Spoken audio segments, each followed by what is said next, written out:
طبعا احنا لما ارسلنا المسوده احنا طبعا قصدنا حقيقه انه تصل الى وكلاء اللاعبين اولا قبل رفع المجلس الاداره حتى نستمع من وكلاء اللاعبين، لان هذه اللائحه تخص وكلاء اللاعبين، ولكن نستمع الى الراي الموضوعي وليس الراي الشخصي.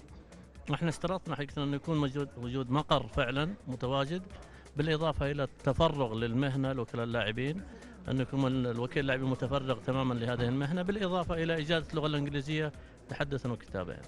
طبعا هذه الآراء كلها استمعنا، يعني الآراء اليوم كل الآراء اللي استمعناها كانت مسجلة بالنسبة لنا حتى نناقشها مرة أخرى، ولكن لا أعتقد أنه مهنة وكيل اللاعبين لا تستحق التفرغ أبدا.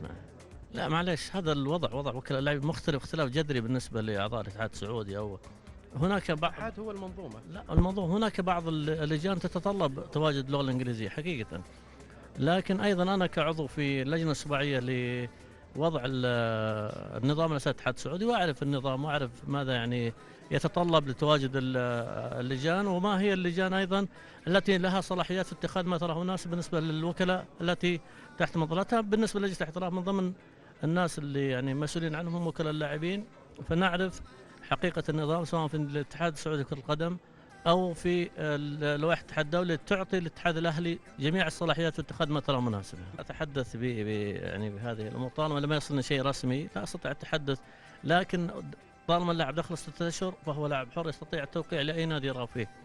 اذا اللاعب او الوكيل الزم نفسه في اتفاقيه فيها بعض الشروط الملزم بالنسبه له او هو اللي وضعها شيء اخر، فما اقدر افيدنا في الموضوع هذا الا بعد وصول امور رسميه، حتى اني وليس هذا قرار عبد الله البرقان، لدي لجنه احتراف احنا 5 ولدينا مستشار قانوني على مستوى كبير. انا لا اتحدث يعني بهذه الامور طالما لم يصلنا شيء رسمي لا استطيع التحدث، لكن طالما اللاعب دخل 6 اشهر فهو لاعب حر يستطيع التوقيع لاي نادي يرغب فيه.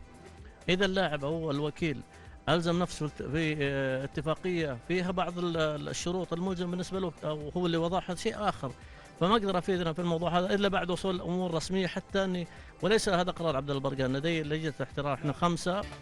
طبعا احنا بالنسبه لنا 9 انديه لم تستطع تسيير الفتره الشتويه، 9 انديه. اما لا ودوري ركا نتكلم عن 30 نادي محترف، لا افصل بين عبد اللطيف جميل وركا، وهذا دليل حقيقه انه لجنه الاحتراف قاعده تطبق لائحه ولا نستثني احد. اذا ما انطبقت على النادي الشروط لا يمكن أن يسجل مهما كان هذا النادي. يعني نستمع أنه هناك بعض الأندية تم استثناء هنا وهذا غير صحيح، وأتحدى من يثبت أن لجنة الاحتراف استثنت أي أحد، يعني نادي سواء في دوري عبد اللطيف جميل أو دوري ركا. نحن نطبق اللائحة واللائحة على الجميع. لا أبدا، لجنة الاحتراف ليس لها علاقة، احنا لنا علاقة في العقود وتوثيق العقود وشرعية مشاركة اللاعب مع نادي، هذا دور لجنة الاحتراف.